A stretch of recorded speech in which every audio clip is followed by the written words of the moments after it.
Alrighty, welcome back. We are on episode number 4 of Divinity Original Sin, part 2, the Definitive Edition.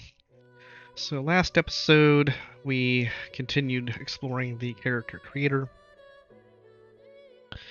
and looked at all of the preset builds, went over the skills associated with those, and also looked at all the talents.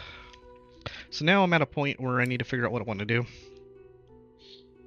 So we have 6 origin characters: the Red Prince, Sybil, Ifan Ben Mezd, Beast, Losi, and Fane.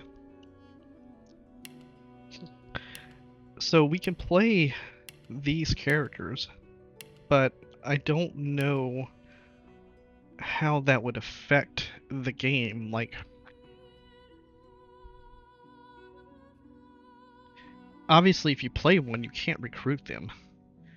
So then you wouldn't be able to hear whatever they would have to say in the game themselves. So I don't know how much story you would miss by playing them as the main character. So I'm not leaning towards doing that. But there are some assumptions I have to make. I have to make the assumption that there are 4 party members, and 3 of those will be 3 of these 6. So we'll end up recruiting at least 3 of these to play in the party. Now, if it worked like Divinity Original Sin 1 worked, you'll be able to recruit all of them, but you'll only be able to play with 3 of them in a party. The other 3 will still be accessible at some point, at some area that you can go and talk to them and recruit them back into the party so that you can like swap out people. At least that's how it worked in Divinity 1. So I don't know if you're going to ever be locked out of any of these companions. Or potential companions. I'm assuming they're going to be companions. But that I could be wrong about that altogether. So if that's the case, I really don't want to play one of them because I don't know if I will be missing content. And what I want to do with this character that I create, and this is a type of this is how I approach all characters I create in all the games. I generally want to see the most of the story that I can. I want to create a character that isn't min-maxed, but is more min-maxed towards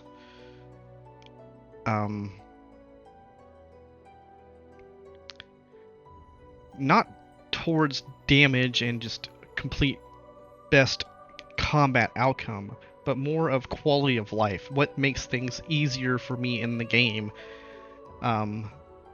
as opposed to the best damage or the best possible character build. So for instance, I want to see the most story, so that means I need to have Pet Pal as a talent from right off the bat. I have to have Pet Pal, because I don't know if I will encounter or when I will encounter an animal. I might encounter an animal the second we start the game, and if I don't have Pet Pal and I can't talk to it, I don't know what the damn thing's going to say. So I'll miss story components already if I don't have that. So in that vein, if you looked at the elf with Corpse Eater, Corpse Eater lets you eat body parts to access memories of the dead. Again, if I don't have that in my party, I may miss out on things. So that's something else that, to me, in my mind, I have to have. So that locks me into playing an elf right off the bat. So it'll be an elf that has Pet Pal. So in Divinity 1, lugging around all that shit, you were always messing around with weight. That's something I don't want to do in this game. I don't want to be restricted by how much I can carry because I didn't pick a character that had strength. So now I want Pet Pal, I want Corpse Eater, and I want Strength. So that's 3 things that are, to me, must-haves in this game to do what I want to do, to see the most of the story and to have quality of life types of issues dealt with. So if we looked at that, that means we're going to be playing a 2-handed build, a strength build, because I believe a one-hander with no shield and a one-hander with a shield won't be anywhere near as effective than a 2-hander, because in Divinity 1, damage was king. So, and Divinity 1 taught me that sword and boards were terrible, and just using one hand would be terrible. So now I need Pet Pal, Corpse Eater, Strength, and since I'm going Strength, that'll be a 2-handed. And then there is something along that same line.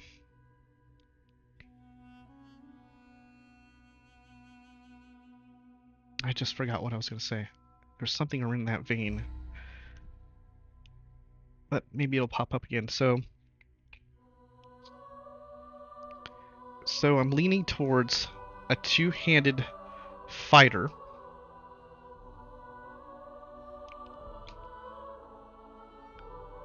Two-handed fighter. All right, so it's going to be an elf. All right.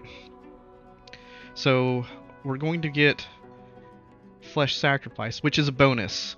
Since I'm picking elf because of the Corpse Eater, but this is a bonus of being able to do this right here, this Flesh Sacrifice. So I'll gain 1 action point immediately and 10% damage boost for 2 turns at the cost of 1 Constitution. Any action points over your maximum are lost. Set Flesh Sacrifice for 2 turns. And it's a special ability that is a 5-turn cooldown. So I'm getting that.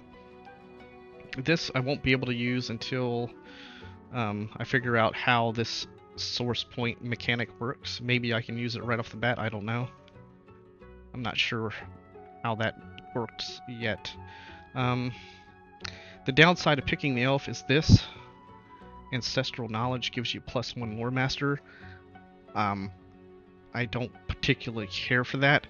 Oh, the other thing that I was thinking about was Persuasion. So this is something else that I need to have, because I don't want to miss being able to do things in dialogue.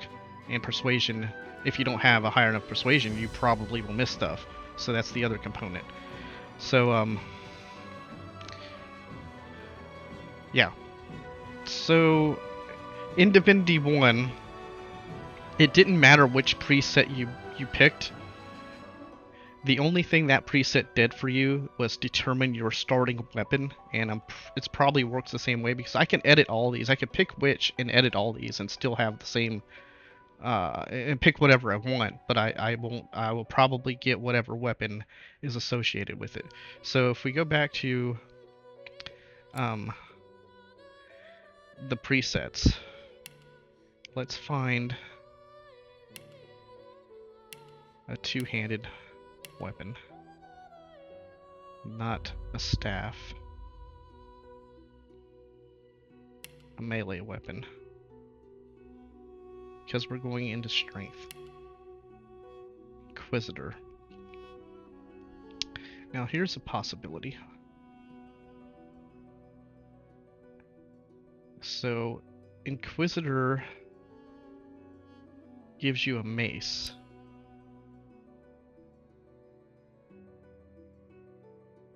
And it looks like it's a 2-hander. So we could go with the Inquisitor base.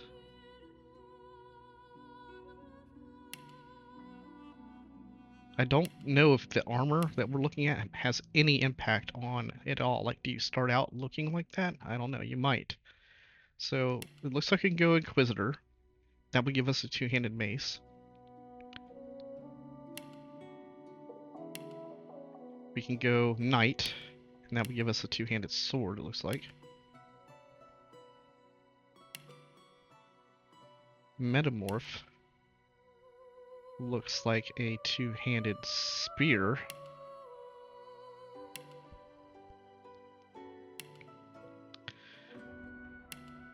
Alright, so I like going with the Metamorph as far as like a build, because I haven't seen that before in Divinity 1, and I'd like to play something different. So as far as that goes, I really would like to play something I haven't seen. So Rangers, Rogues, Shadow Blades, Wayfarer, Witch, Wizard, Battle Mage, Cleric. Those were all in Divinity 1. Conjurer was not. Enchanter was, Fighter was, Inquisitor, Knight. So the only two classes that are different for Part 2, as far as that weren't available, would be Metamorph and Conjurer. So since I'm going strength-based, I won't be doing Conjurer, but I can do Metamorph. So again, though, it doesn't matter about the preset. So if I picked which one looked the best out of the armor that we're looking at right now. So we have the Inquisitor. Okay, so if we do that, and we have a male, and a female. I tend to go towards female characters because I just like hearing their voices more than males. And usually they look better, but the elf character model is just so horrendous, it's not even about that. I mean, that's just bad all the way around. They look much better with the armor on. Which I guess you can say that about most females in life. They all look better with, or at least 99.9% of them look better with clothes on than off. But anyway, moving on. I'm not really impressed with any of the two-handed models for armor.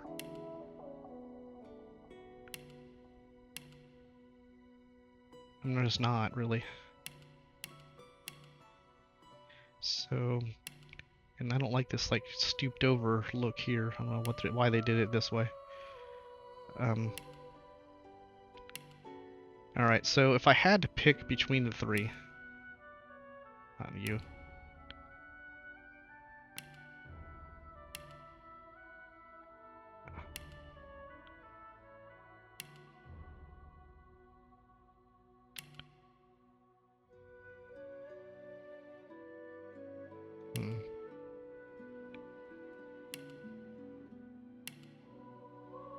It's either that one or this one.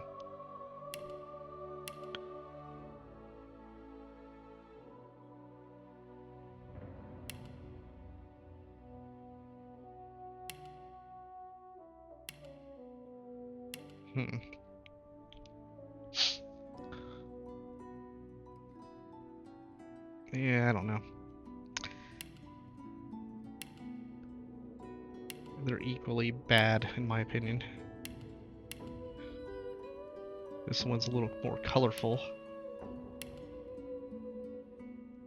And that's that. Okay, so...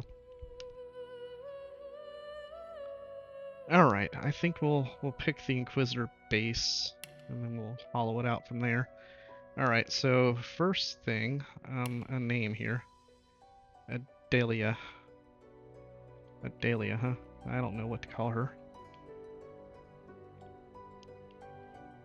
Let's just go with Delia instead. How about that? We'll take the AOA. Go with Delia.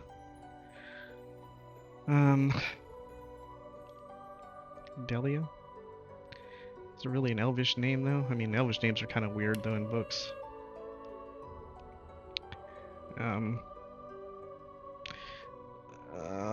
If I can try to remember an Elvish name from Forgotten Realms that I really liked.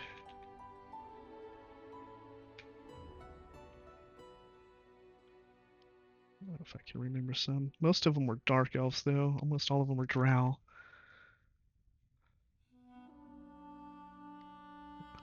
They were drow elves. Let's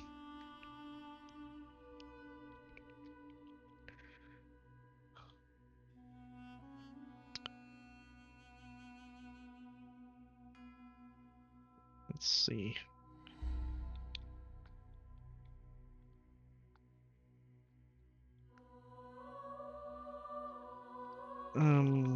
Let's see.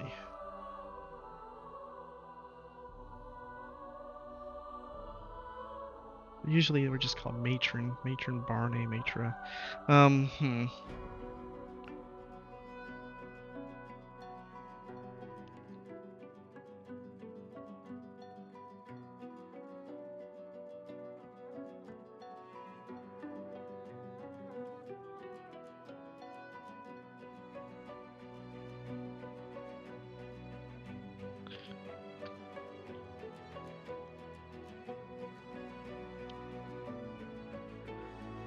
Okay. I'm coming up with a blank on what I want to do here.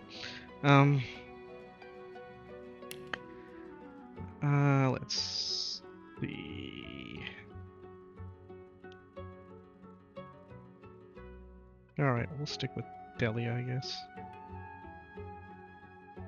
Delilah. Maybe Delilah?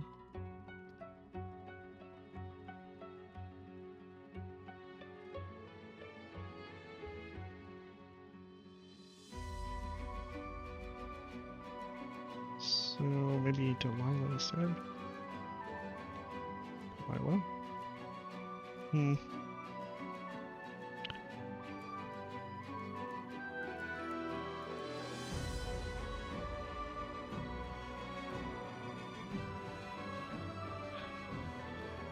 Well, we could name it after the flower.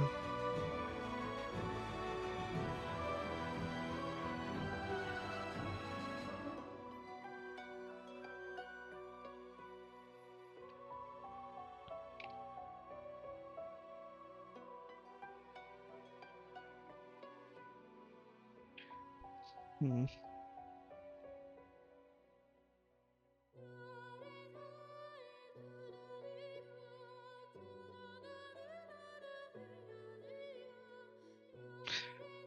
Oh, wait, that's what her name was. It was Yavanel, right? Yavanel Bainray. That was the matron mother of the first house of Menzo Baranzan. I think that was her. Alright, let's do that. We'll do that. Although she was relatively old in that game, but still. Alright. No, sorry about that. It took forever. I'm just trying to figure out what... It's been so long since I read them. Alright, so... Yavanel. Let's take a look at appearance. Let's go ahead and drop the armor here. Let's see what we have on her appearance. So she starts out with... Alright, bisque. Shell. Wheat. Sable. Earth. Nutmeg. Dune. Honey. Walnut. Shale. Turf. Caramel. Cocoa. Ebony. Night. I've never heard that word. Is that even a real word? What the hell is that called? Religion? I have no idea what that means. Seems like a made-up word. Okay. Don't know what that is. Alabaster. Bamboo. Back to bisque. Okay. Well, I mean, if they're like woody, if you're trying to get them to like a wood, like a tree-like color, I mean, maybe just go with walnut. I don't know. I don't really see that much of a difference. Shale. Turf.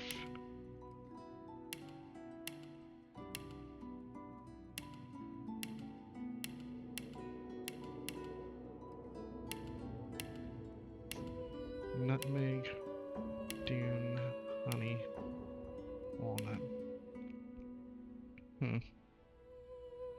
Alright, well let's go with honey. I think that works. Alright, face 1. Alright, before we do face, let's do the hairstyle first, because I think this is helmet is part of the hairstyle. It is, okay. So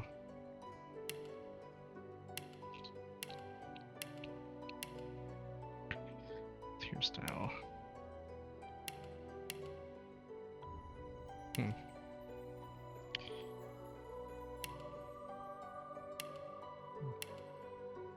I guess all their hairstyle includes some type of helmet already. Oh, there's one without a helmet. The ears really poke out there, huh? Oh, that is god awful. That is so ugly. That's much better. I like that. Here's 7.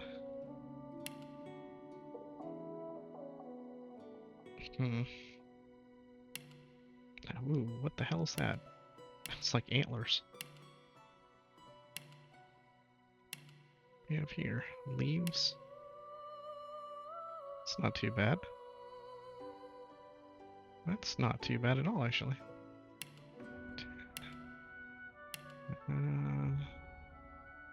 Feathers. Feathers in a ponytail.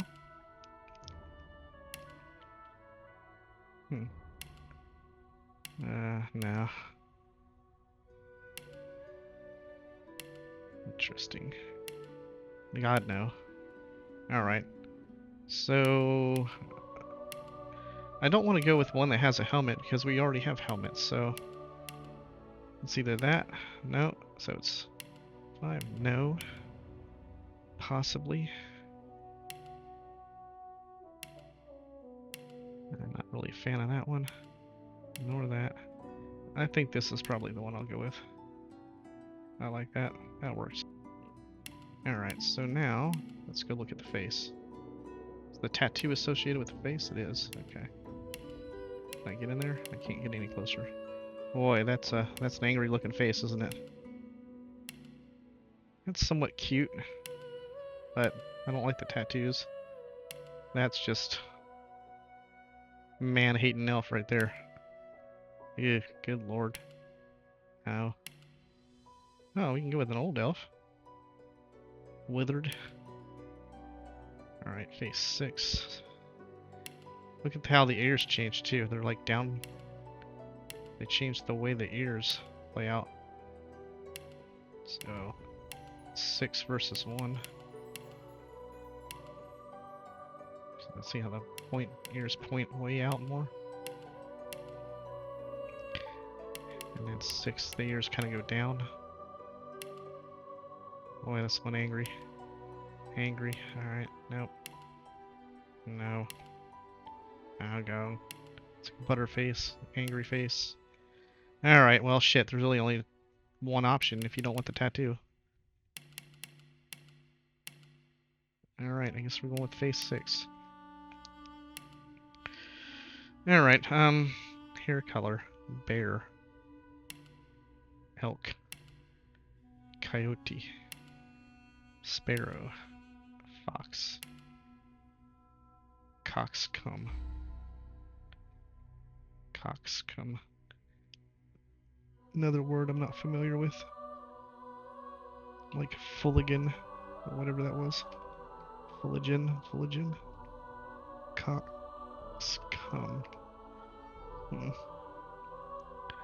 Apparently it's a plant, alright. Garden plant. Macaw. Hawk. Timberwolf.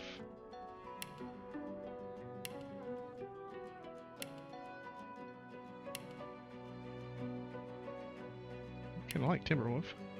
Crow. Gecko. Peacock.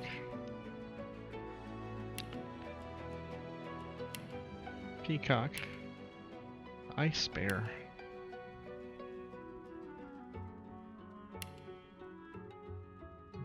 Ice bear. A rabbit. Fawn. Canary. Dormouse. Eagle. Back to bear. Alright, I'm leaning towards the more whitish colors, really. So I got peacock, timberwolf, ice bear.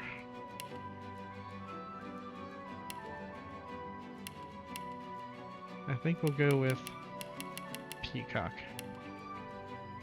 Facial features. None. A voice. Greet the Reaper for me. Trickster. Nice try. Warrior. Nice try. Adventurer. Glory is mine. I'm ready. Greet the Reaper for me. Try again. Nice try. Glory is mine. Nice try. Better luck next time. Glory is mine. Greet the Reaper for me. Try again. Glory is mine. Almost got me that time. Alright, I think we'll go with the scholar voice. Okay. So there's our Yavanel. Okay. Let's see. Appearance. Reset. So let's tackle getting all of these off for now. Okay.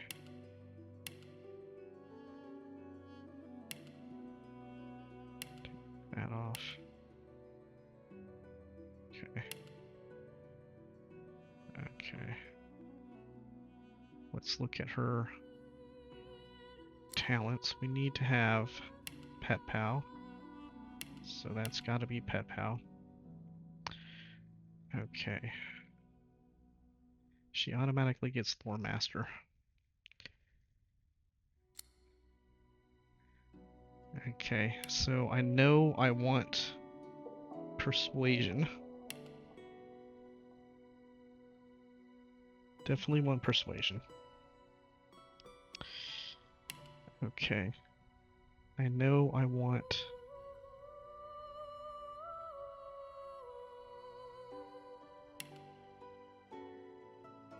I know I need Strength. But I also want Wits for the ability to detect and find hidden treasures. So I'm making a warrior, so I definitely have to have strength. Don't really need finesse unless there's some kind of requirements on armor that I want to get with either finesse or intelligence. Constitution obviously would always be good for a warrior. And then memory would be as needed, I think. You know, I don't know how this is exactly going to work. I mean, when am I going to run out of slots? I'll have to deal with that when that happens. But wits is going to be critical chance and initiative. And to detect and find traps and hidden treasure. So since it's base 10, I don't know how much wits you need to detect everything in the game. In Divinity 1, you needed about 14 it was called perception in Divinity 1. You needed 14 perception to see everything in the game. And I don't want to miss stuff, for sure. Like, I just don't want to miss anything. So,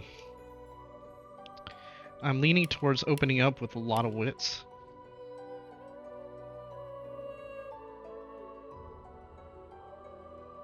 Just to make sure that I don't miss stuff, but I don't know how far up I should take these wits.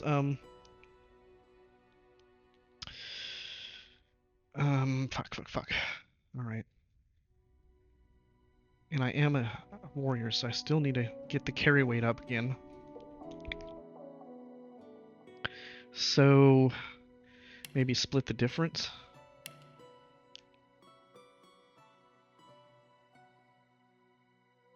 I don't know how many attributes I'm gonna get when I skill up either.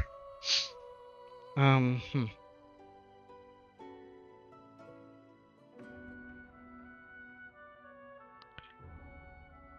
Think.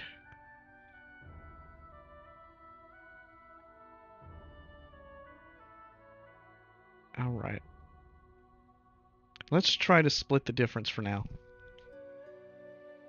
So I'll put most of it on wits, one on strength, and then as we level up, I'll try to put one on wits, one on strength, one on wits, one on strength until I get to a point where I think that's enough. I don't know what that B would be though. I assume I can go up to at least 15. So if this is a 20, like 20 would be the max if it was like 5, because in Divinity 1 it started at 5 and 10 was the max. So if it goes like this, it starts at 10 and then 20 is the max. So if I go to 15, I should be like between them. That should be enough to start out with at least. So I think I'll do that. Okay. So now, after reading this, I liked the synergy of that combo I was looking at. It was the Necromancer and that Living Armor combo. And I think that would work good together if I teamed up with two-handed. So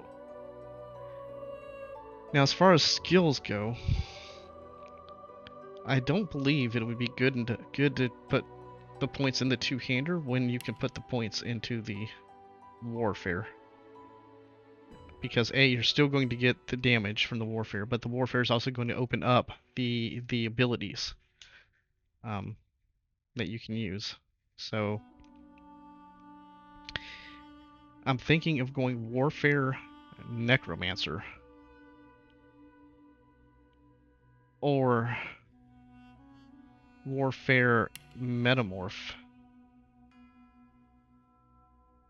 which would be the polymorph skill.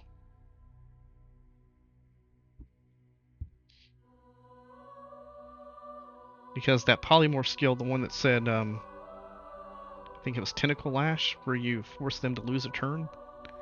Plus, you get the bull horn. So if we look at this, let's confirm this for a minute. If we look at that, this thing gives you bull horns so that you can rush at your enemies and gore them. So this would be something that allows your melee guy to get around in combat. And one of the things that was key in part 1 was being able to get your melee into range. That's why melee was so terrible in part 1, is you couldn't get things into range unless you picked other schools to go into. So if we pick up bullhorns there, we would be able to do that. We're hitting potentially going through physical damage, so through physical shields. So that means that if we break down a physical shield, then we can use this chicken claw to turn something into chicken. And then we get the tentacle lash to make it skip a turn. So I like that kind of synergy there. So I think I want to do that for sure. So polymorph, I think we want to go with one polymorph. I want to go with a warfare. And I do want to get necromancer too. So it's a matter of now, how far do I need to go into these? I believe it would be beneficial for me to just go straight up all the way to whatever max warfare is. And then sprinkle in the necromancer and polymorph based on what skills I find or, discover that I need. I think that's what I want to do. Also, going into Scoundrel 1 for the adrenaline is going to be a necessary component of every build, I think. So I could start out with Scoundrel right now and get that. In fact, that might be the better way of doing things at this point. Wait, so if I go Polymorph, though, I actually get to... If I go Polymorph, I get another attribute. So I could split it up like that and go 12-12. Or I can go straight to 15. Like, I can go... get... That might be better, because that way then I don't have to wonder if I missed something early on. I can actually go straight into that and pick up another Polymorph. And that would give me another... And I can do that like that. And then now, what I can do is as I level up, I can just concentrate on putting things into Strength and Constitution and possibly Finesse, Intelligence, and Memory as I get equipment that I may want, or I need to actually get a slot to memorize a skill. And then I can just leave Wits where it is now for a while and just concentrate on that. I think I'll do that. So it kind of gimps me on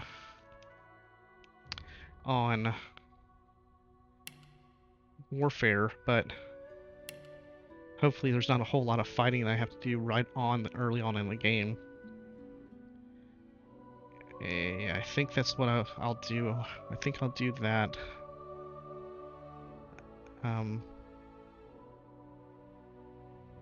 So aside from that, that means the only skills I can pick up right now are going to be the... So we get the bullhorns, we get the chicken, and I believe Tentacle Lash would be the best one to get. Alright. So...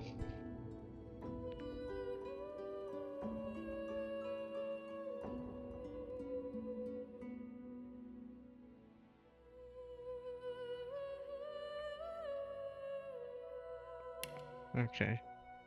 So the only reason to pick up the second polymorph point is to ensure that I have the 15 wits. Okay.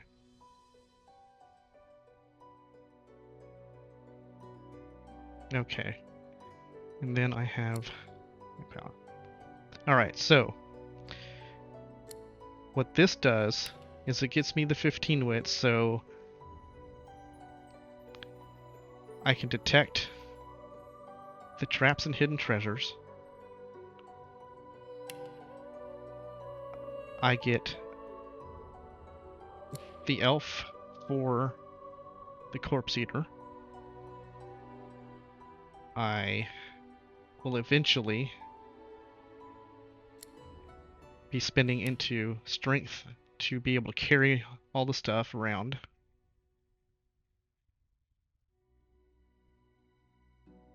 So that. And then I have the pet pal. Okay. So I think that covers everything I want, right? So if I come across any animal, I can talk to it. If I come across a body part that has memories associated with it, I'll be able to eat it and see that. Then with the strength, I'll be able to carry.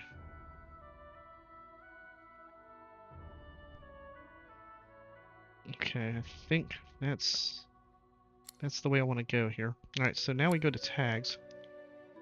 So I get the elf, the female. So it wouldn't make sense to be... I mean, it would make sense to be a soldier, obviously, because of the two-handed. Really wouldn't make sense to be a scholar.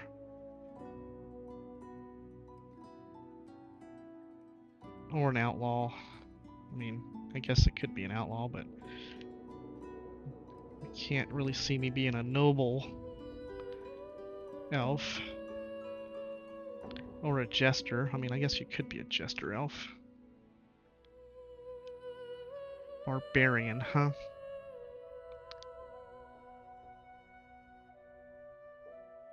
You know, barbarian actually wouldn't be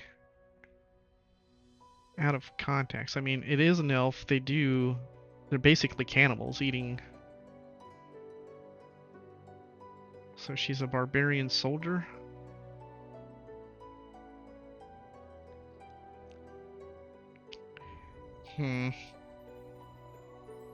Barbarian soldier.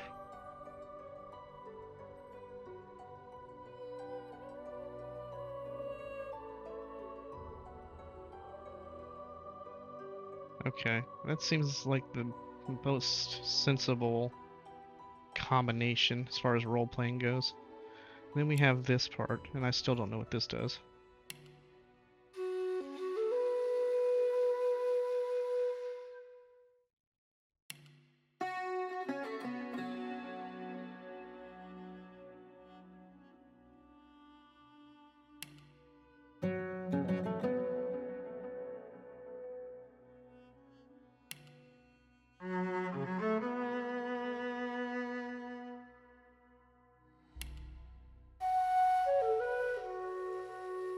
I think that's the most elfish.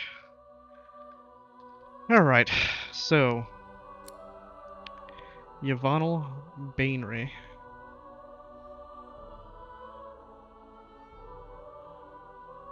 Alright. Yavanel Bainray. Flesh Sacrifice.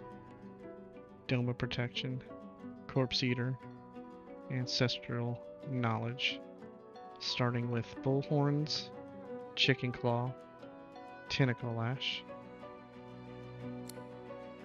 And then we have our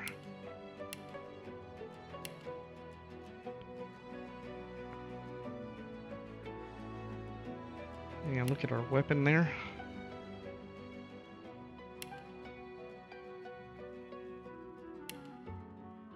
Alright. Two-handed mace. We have the base of Inquisitor, Wits, Polymorph, Persuasion, and then Pet Pal, Barbarian tag, Soldier tag, and we're keeping the Bansuri as our instrument of choice for whatever that is. So I think this is going to be the character I go with. I can't see anything else that I want to do that would make the game easier for me as far as creature comforts are concerned, as far as that goes. We can talk to the pets, we can talk to animals, we can eat the corpse parts, we can carry the inventory with strength. Once we start spending in strength, we can detect hidden traps and whatnot with wits. Oh, persuasion. And we have the persuasion. At least one persuasion. So I think that's what I will do. Alright, where are we at? Alright, we're going to end this episode here. Next episode, I'm clicking start game. Alright, later guys.